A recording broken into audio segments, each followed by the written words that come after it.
Hello, I just thought I'd show you how I make my marmalade. And I'm making a dark, chunky marmalade.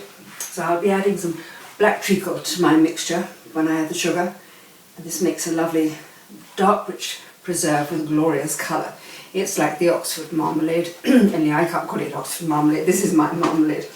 And I'm going to be making it in the pressure cooker because that makes the softening process much shorter. The traditional way of putting it all in a preserving pan means you have to cook it for a good 2 hours to soften the peel. And frankly, that's just too long in today's modern busy life, and it's just not enough time, although I love doing it. So you weigh out your fruit and you wash it and you prepare it. You cut it in half, and each fruit you squeeze to get out all the juice and the pips. And those pips and the juice you strain through a scalded muslin bag, and you scald it in boiling water, obviously so it's sterilised. Just like all your jars, you wash them and then you sterilise them by drying them in a warm oven. And at the same time as you're doing this, you can warm your sugar. And if you warm your sugar, it takes much less time to dissolve once you add it to your softened juice and, well, not juice, and your peel and your fruit in your pressure cooker. Yes. So you've got all your fruit prepared. I cut up mine, you shred it, and I put mine into fairly chunky pieces because that's how we like it, but you can do it thinner than that. You could even put it through a mincer like my aunt used to do. She had an original Spong mixer, and so she minced all her fruit, but that was for her to save time too. Well, I'm saving time by softening up my fruit in the pressure cooker, which I think is great. So you've got all your pips in here and all the little extra bits of tough, coarse juice that skin come out from your half oranges. And then you tie all of this bag together and you tie it up with string. And earlier days, when you made it in a preserving pan, you would suspend this bag on the handle of a wooden spoon over your preserve while it was simmering to soften. But of course nowadays, if I'm going to make it in my pressure cooker, it will just all go into the pan with the lid on the top while it cooks. And I cook my fruit for 20 minutes on 10 pounds pressure, because I find that works really well. It was suggested by the book that, the recipe I should say, that you did it for just 10 minutes. Well, I did that and I found that the fruit was simply tough.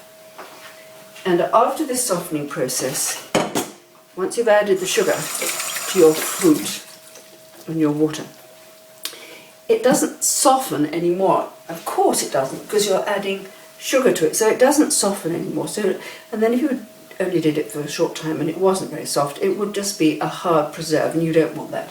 You want a lovely set jelly, a nice clear sparkling jelly with tender fruit in it, and then it's absolutely scrumptious.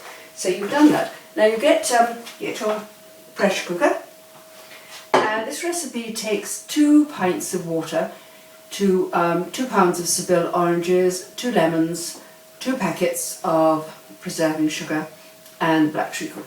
So you've got all your fruit. I'm going to put it all in together. That's your muslin bag with the pips, and there goes in all your fruit and your juice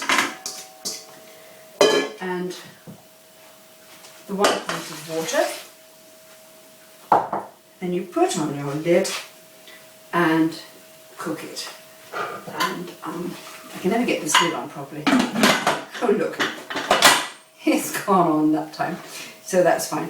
So I'm now going to cook that on this 10 pound pressure, and I will cook that for 20 minutes, and then you must let the pressure release slowly, which takes about 15 minutes. And then when that time is up, you can remove the lid, take out your muslin bag and squeeze all the remaining pectin out of the bag. It's a bit sticky, but that's okay.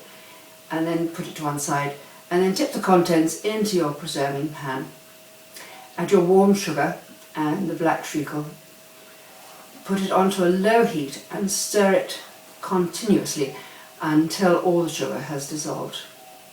and then you bring up your marmalade to a full boil and cook it for the correct amount of time, which I find is 10 minutes exactly.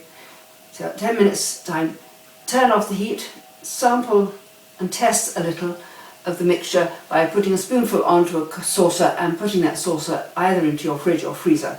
And after a couple of minutes, if you push your fingertip against the preserve, it should wrinkle if it's cooked sufficiently, wrinkle or crinkle, and then you know it's done. And then at that stage, put your knob of butter into your hot marmalade, stir it in carefully, and then leave your mixture for a good 10 minutes to let it settle.